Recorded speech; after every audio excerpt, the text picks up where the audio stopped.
Dr. Willow Brown. And we do online courses and we work privately with people and we teach retreats.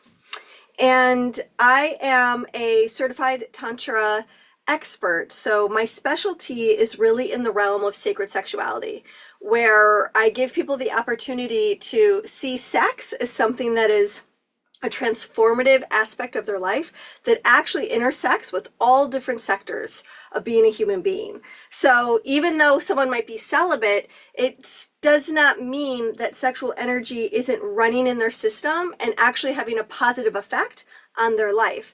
And when sexuality has a negative effect on our system, then it creates a negative energetic confusion into other sectors of our life. So in short, I guess the message that I'm just sort of starting this episode off on is that sexuality and its energetic qualities are so much more important for the overarching well-being of our life that it's something we shouldn't ignore. Even if our choice is not to be sexual, which I totally respect, we all have different chapters in our life, and sometimes being celibate is extremely valuable.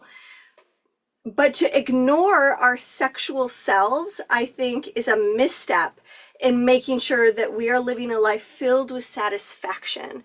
And there's a way that we can tap into our sexual energy that we can use as fuel, as creativity to support everything that we want to give birth to in life. And so I really specialize in a lot of different areas when it comes to the sexual realm. One of those specialties being healing from sexual trauma.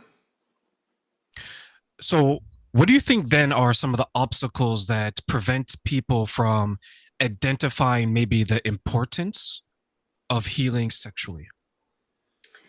Well, I think the first obstacle is shame.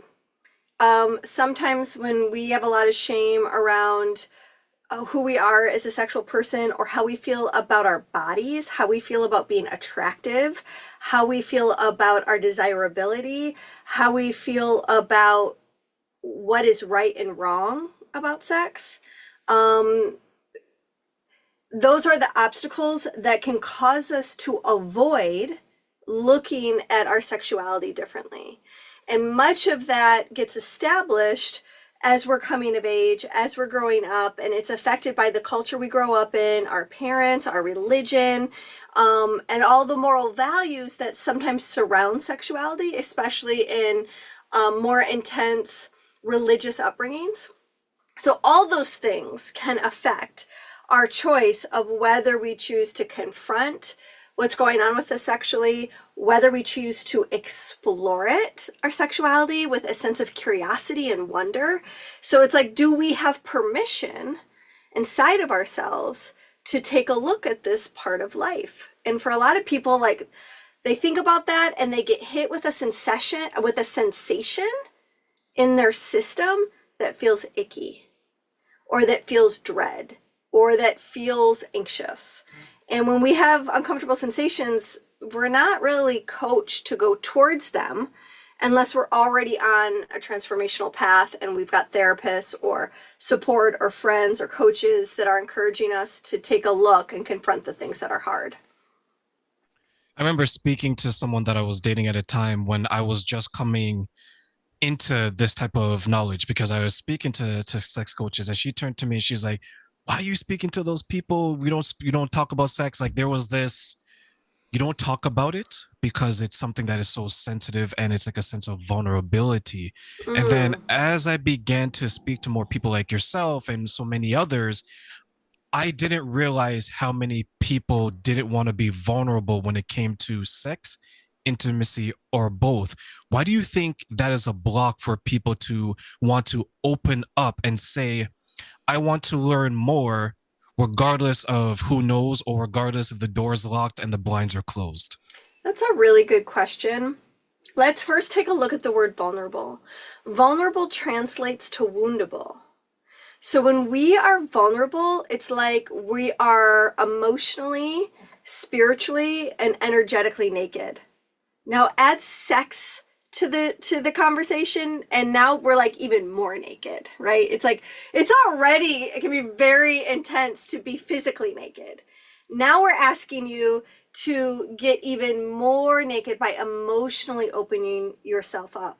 So it's kind of like, okay, I'm going to open up my guts and go, oh God, I hope you like what you see. When half the time when we're vulnerable and we're looking in the mirror, we don't like what we see. So the idea that someone else is going to still love us, if we're letting them see that deeply inside of us, and because vulnerability feels naked, we sometimes feel overexposed.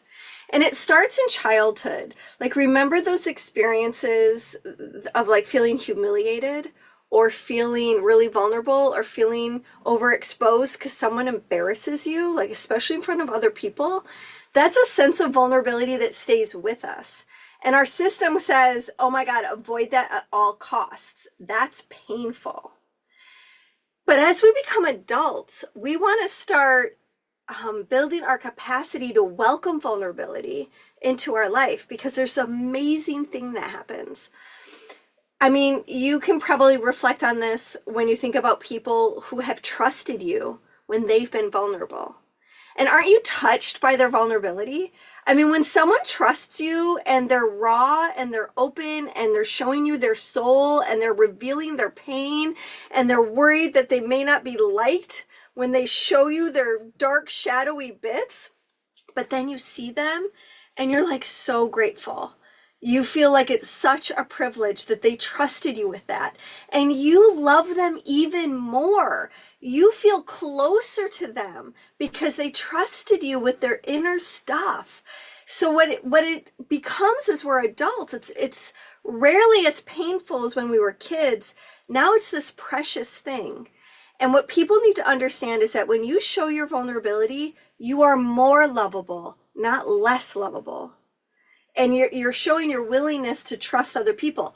Granted, you also have to make wise choices with who you're vulnerable with, because you want to be vulnerable with people who will not ridicule you, who will not gaslight you when you're showing a tender side of yourself. And that's why I find the word and its meaning so interesting, because we are most woundable in those moments where we are stripped down and we are showing our guts. And so I really just encourage the listeners, remember that when someone is vulnerable with you, this is a precious moment. This is a moment where you want to really support that person and know that this is a privilege. Someone's putting their trust in you. And the stronger you become at being vulnerable and trusting others, the more trustworthy you also become, because you know how hard it is to keep returning to vulnerability. And then you become one of those people in life, and people will be vulnerable with you all the time. And there's an authenticity that becomes so irresistible when we move towards vulnerability. But here's the other important thing I want to mention around this. And that is, you won't be vulnerable very often if you don't trust yourself. So it's one thing to trust out there, this person can hold this for me. It's another thing for you to trust yourself enough to go, I might make a mistake and I might be vulnerable with the wrong person, but I trust I'll be okay. Even if I end up showing something tender to somebody who doesn't get it or doesn't get me or doesn't like what I'm saying, that often stings. But you just got to know you're going to be all right. Don't let that stop you from trusting the next person.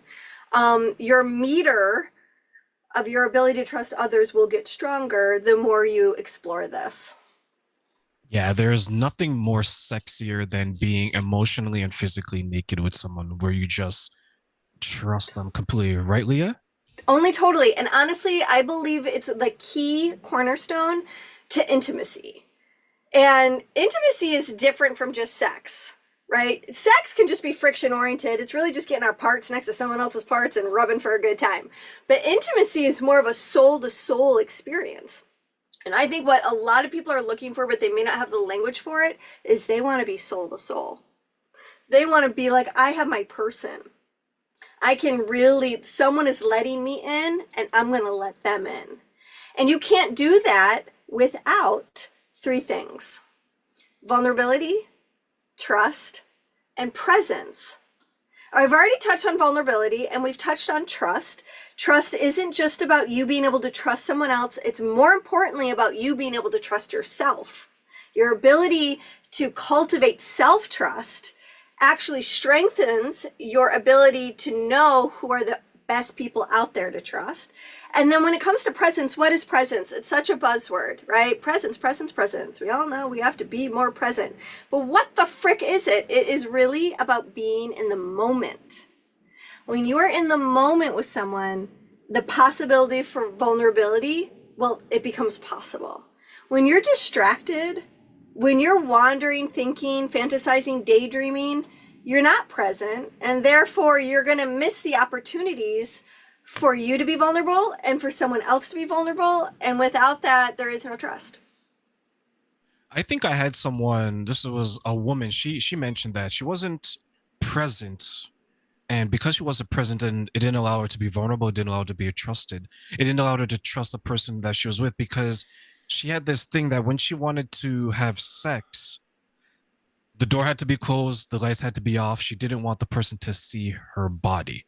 Right. Right. And when she was sharing this at the time, I immediately thought, oh my goodness, to be in a situation where the person that you love, you're not even comfortable enough to show your body. And they're probably like, I want to see you. Trust me.